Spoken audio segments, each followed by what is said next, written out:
Hey everyone, thanks for tuning in to Bass PR's monthly webcast. I'm coming at you live from the Richmond headquarters. This month, we'll be taking a closer look at how and why brands are using transparency and authenticity as a PR campaign theme. Hopefully, you'll understand that transparency platform PR strategists are taking and how and why they might be adopting these methods. Let me explain this whole idea of transparency to you. So, transparency by definition is described as the state of being able to shine through something and being free from pretense or deceit. So, transparency in branding is a standard of clarity and truth in a firm's business practices.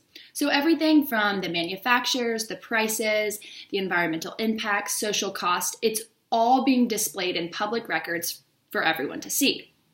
So, this is developing consumer loyalty, corporate responsibility, and an increase in revenue from this killer campaign idea.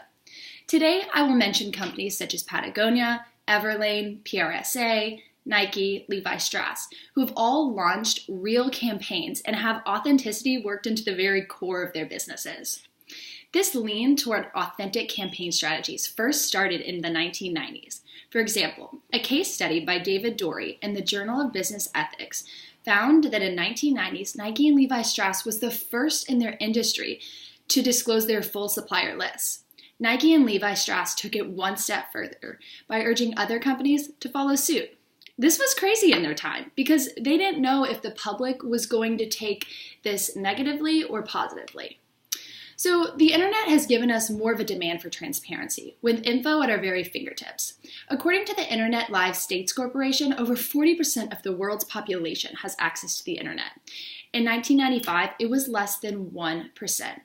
So information is becoming our right, and companies must match that. The need for transparency may have well grown from 1% to 40%.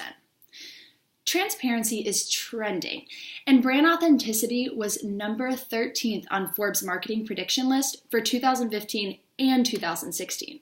It will soon be a standard in 2017, according to the Trend Reports Crowd's insourcing page. So ultimately, companies use PR to generate revenue.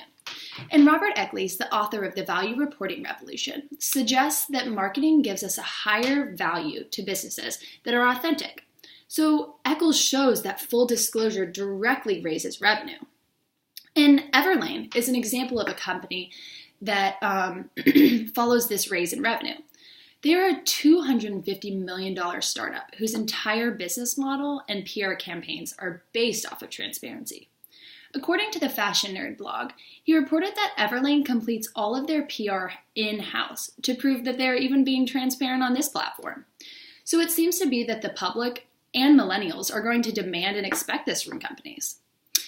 Even the president and CEO of the PRSA, Reed Biram, responded to an idea in an article by Business Wire where he replied to the Federal Communications Commission when they refused to hold public hearings. So even he is backing this stance. Let me read a quote that he said about this. "We must build public trust by revealing all information needed for responsible decision-making and encourage the free flow of information between institutions and the public. This is a matter of transparency." I just think that the way he worded it was so beautiful and clear, and that it kind of challenges us all to be authentic and transparent in everything we do in our PR and just in life in general. So thanks again, guys, for watching Bass PR's monthly webcast. Throughout this podcast, we took a look at how and why brands are using transparency in their campaign models. I hope that you saw that transparency is developing consumer loyalty, corporate responsibility, and increasing revenue from this campaign. So consider if brand transparency is important to you. If it is, let this affect your purchasing decisions and media consumption. If you're a brand or PR specialist, consider implementing this in your very next PR campaign, and let us know how it goes. Additionally, if you'd like to continue this conversation, join Bass PR next week for a follow-up interactive webinar where we can ask questions, discuss, and just state our opinion about it. Also, check out Patagonia.com, an eco-friendly retailer that shows their ecological footprint, both good and bad, for an interesting look at how they pulled off this campaign idea.